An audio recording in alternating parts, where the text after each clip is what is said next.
Assalamu alaikum and a very good morning to all of you. How are you all doing? Great. That's very good. So, how was your weekend?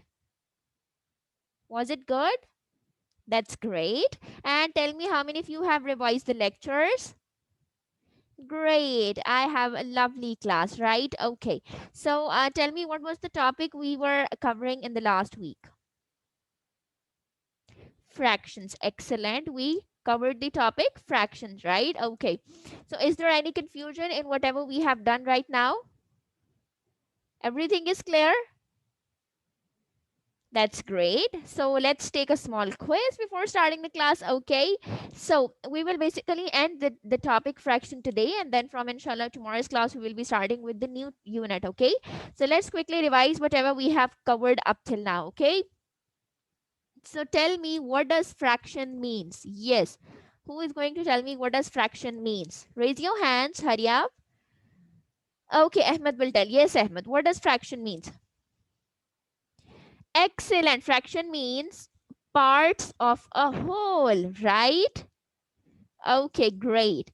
Now tell me, how do we write fractions? Let's say there is this rectangle which is divided into four parts, and one of it is shaded, okay? And I want you to write a fraction of how many of its parts are shaded. So what you will do? First, you will write on the numerator, you will write the number of parts that are shaded. So how many number of parts are shaded? 1. And in the denominator part, you will write what is the total number of fractions. So what is the total number? 1, 2, 3, and 4.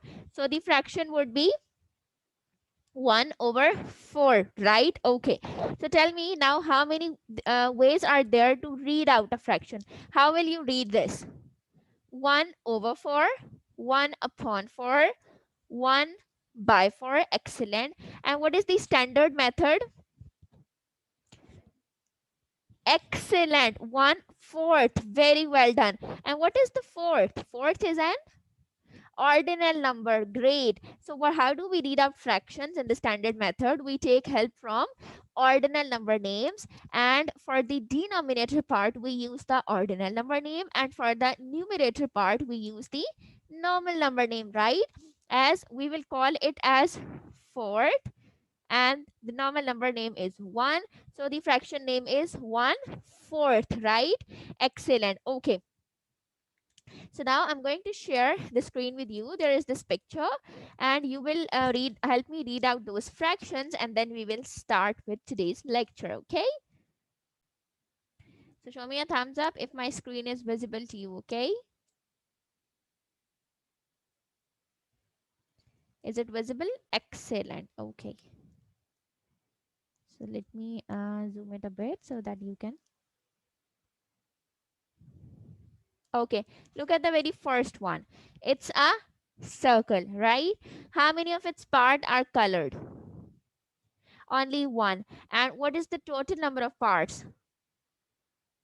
8. Excellent. So what would be the fraction? 1 over 8. And the standard method or the standard way to read out that is 1/8. Excellent. Look at the next second one. Who is going to tell me about this? How many of its parts are colored? 1. And what is the total number of parts? 4. So the fraction would be 1/4. Very well done. Look at the third one. It's very easy.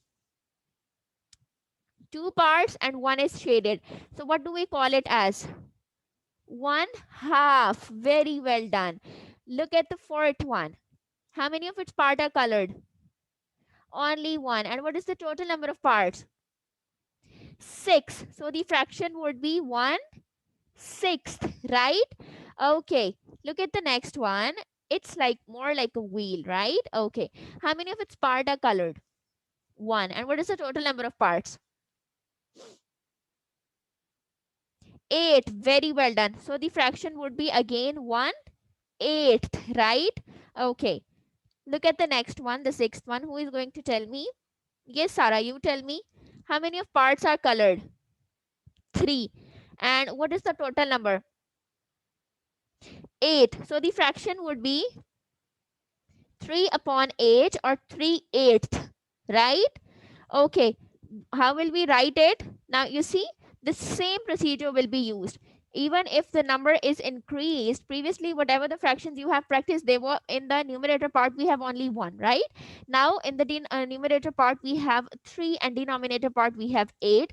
So you will use the normal number name, which is 3 for the numerator part, and the ordinal number name for the denominator part, which is 8, right? So the fraction name is 3/8. Got it? Look at the next one. How many of its parts are colored? 5. And what is the total number of? 16. Excellent. So the fraction is 5/16th, right? The ordinal number name for this is 16th. Got it? Okay. Look at the next one. How many of parts are colored in yellow? 2. And the total number? 3. So the fraction would be 2/3.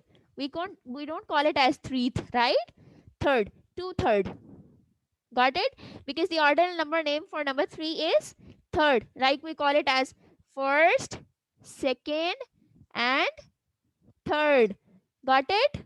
Okay. Look at the next one. How many parts are colored? 3. And what is the total number? 4. So you will call it as 3/4. Right?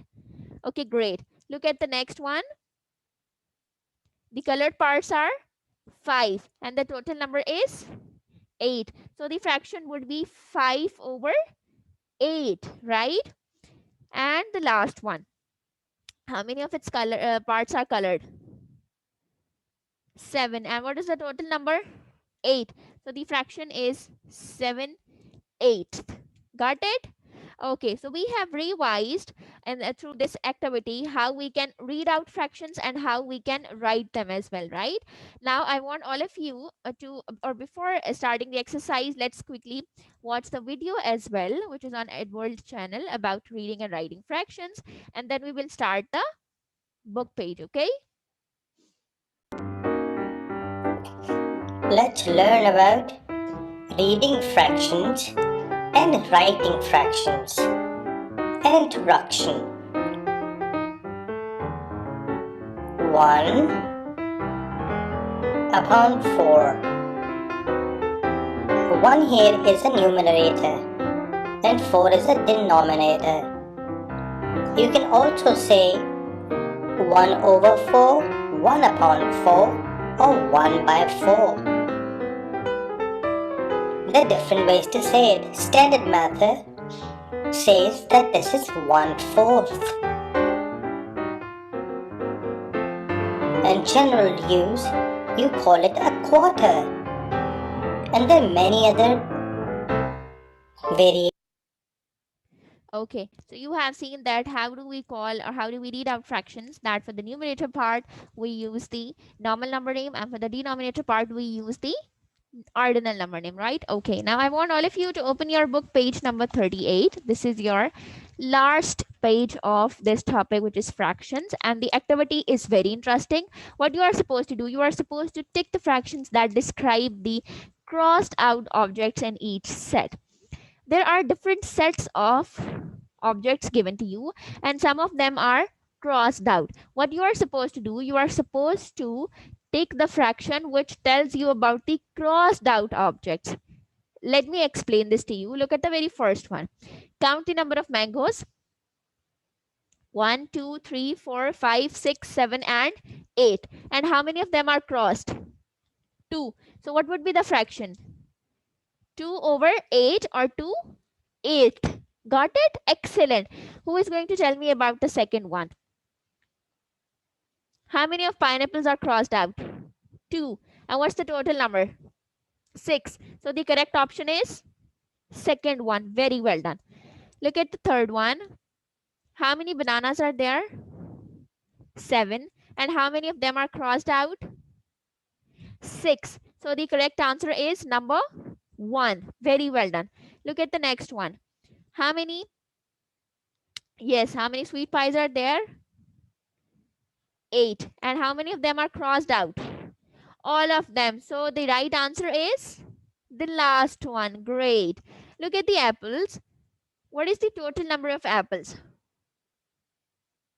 10. And how many of them are crossed out? 5. So the correct answer is first one. Great. And look at the last one. How many oranges are there? 10. And how many of them are crossed out? 6. So the correct option is second one. Excellent. Okay, class. So we are almost done with this topic, which is fractions. We started with the basic introduction with what is a fraction, and we discussed that fractions are basically parts of a whole, right? When we divide something into equal parts, we call them as their fractions, and all of the parts should be in equal quantity, right? Let's say when we divide a circle, it's a square, it's a rectangle, whatever the shape is, or whatever the thing is, the parts should be equal, right? Then we practiced how we can divide that. Then we move to the topic of how we can read out fractions, and finally we practiced how we can write fractions as well, right? And then we have done a lot of practice exercises as well. So now today we are done with this topic. From tomorrow's class, inshallah, we will be starting with the unit number 3, which is number operations, right? So I want all of you to revise this whole topic, which is about fraction, how we can read fraction, write fraction. If you have any confusion, you can ask me now as well, in tomorrow's class as well. So just revise each and everything related to this topic and tell me in tomorrow's class if you have any confusion. I'll be seeing you in the next class. Take care. Allah Hafiz.